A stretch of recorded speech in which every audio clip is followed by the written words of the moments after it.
What is going on, community? It is TJ, aka Flash by Night, and we are back here catching up with the comics, and we are catching up with Moon Knight issue number 6 from 2006, the final issue of the bottom. That's right, we are about to wrap it up. So, to make a long story short, over the bottom, in case you haven't been watching any of my other videos, basically we had a story where Mark Spector, Moon Knight, was basically at the bottom of life, of physical, emotional, and mental stability. He had gotten into a really bad fight with Raoul Bushman, his arch enemy, in which at least he walked away from the fight, but he barely walked away. That kind of sent his life spiraling down, and slowly but surely, events in this book kind of brought him out of his hole, out of his cave, brought a little bit of violence back to his life, forced him to put back on the cape and cowl and become Moon Knight again, because this committee, who basically set Moon Knight up, set all these events into motion, hired Taskmaster to go and kill Moon Knight, because whatever they was trying to do didn't work and they wanted to be through with the experiment. So they sent Taskmaster to try and kill him, but Taskmaster, because of some outside interference, could not get the job done. But now Moon Knight knows exactly who he's looking for, and at this point Moon Knight has recovered enough, hopped in the moon copter, which is also not a helicopter,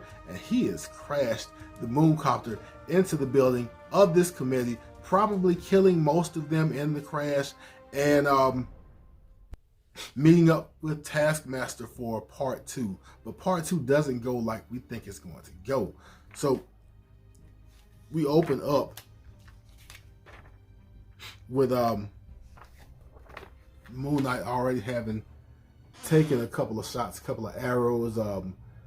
Moon Knight has a very high pain tolerance. He's built up over the years. I don't think it's any kind of superpower or anything, even though that's a little bit of that has been in his history, but I think this is just Moon Knight on whatever adrenaline and juice he has going, and he is going toe to toe with Taskmaster. And again, I'm going to say that this Finch art is so killer. This is so great. That's one of the reasons why I love this book, why I had to reread it, why I had to bring it to you. But the fight doesn't actually end like you would think it would end.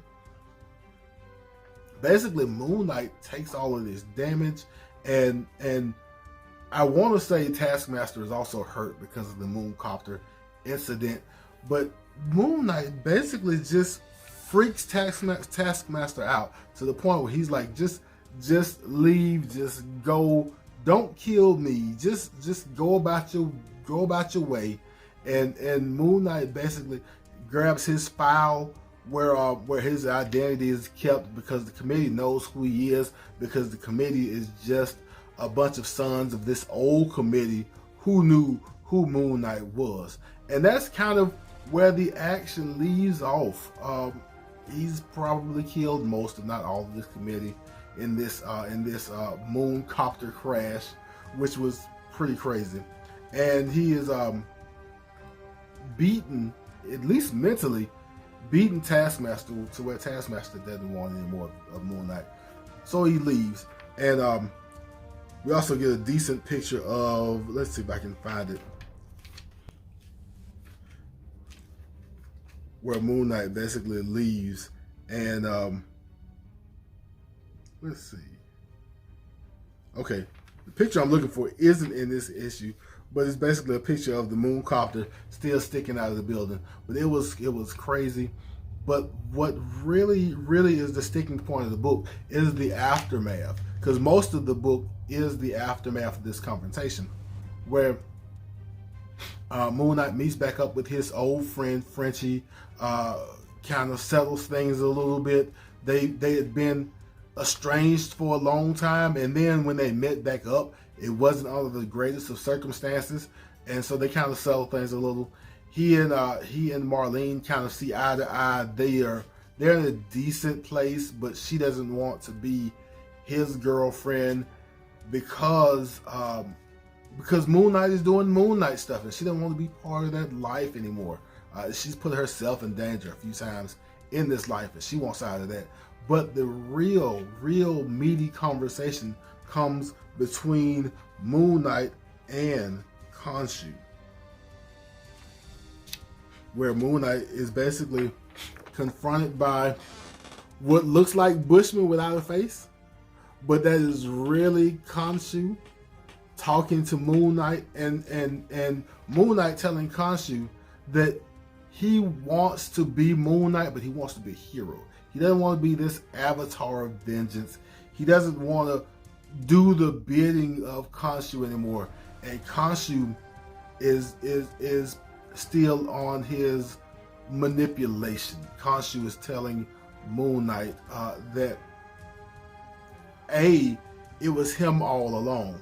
There was a conversation that Mark has with his informant Crawley, where Crawley came to see Mark earlier in the story and came to talk to Mark, but does not remember telling Mark to go see Frenchie at this restaurant. And that's because I believe that Khonshu has some level of telepathy, some level of manipulation, and I think Khonshu kind of put it on Crawley's mind to go and tell Mark to go see Frenchie.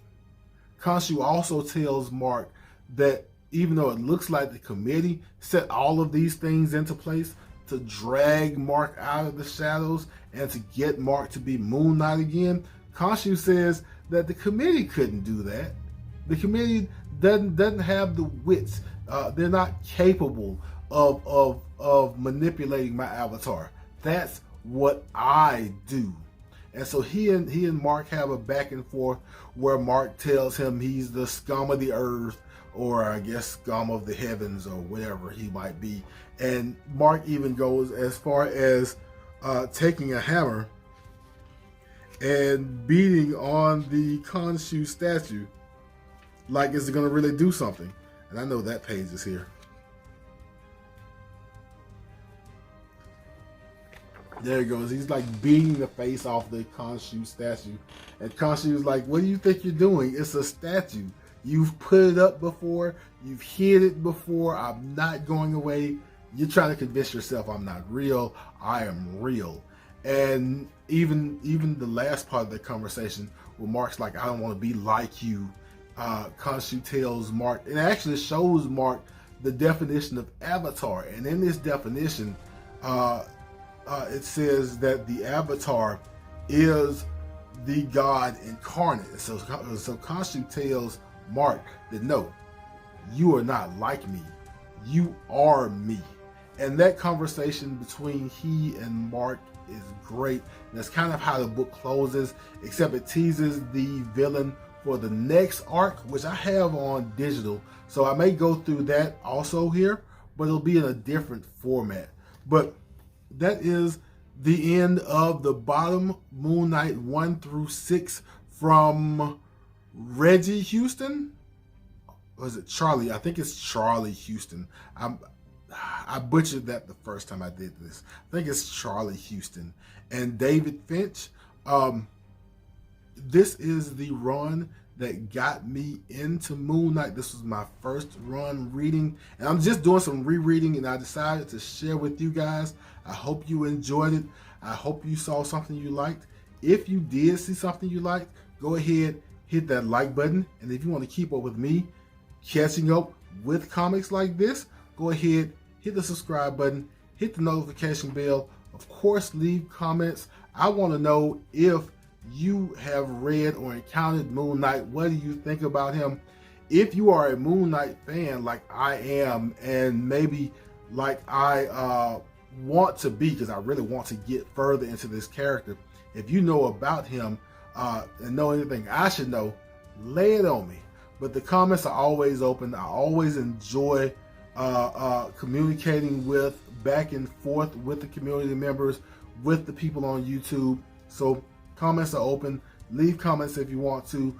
But as we always do it this time, love yourself, love others, and I will be back in a flash.